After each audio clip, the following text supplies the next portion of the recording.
One of the main things about the Eagles and Tolkien's Legendarium is the fact that they represent the embodiment of Manwë, which is like the chief Valar, and like he's a Valar of the wind, and his favorite creatures on Earth are the eagles.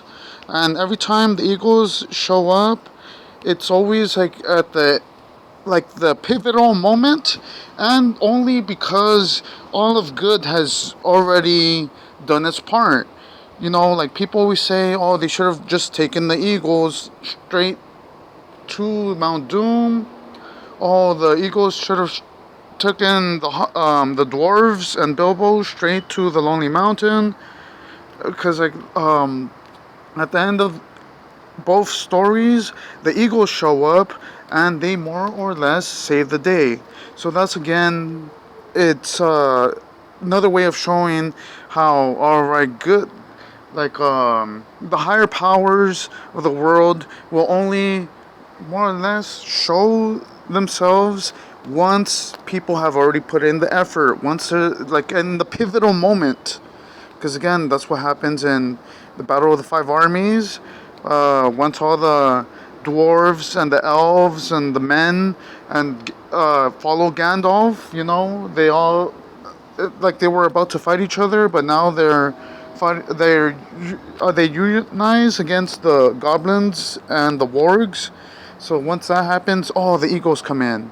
At the end of the Return of the King, once the free people, which is the people of Gondor and Rohan, once they've teamed up and like they go challenge Sauron, and what happens? Oh, the eagles swoop in, and as a last minute, they also help save Frodo and Sam. So that's one thing that the people have to take into account. Like to them, they know not.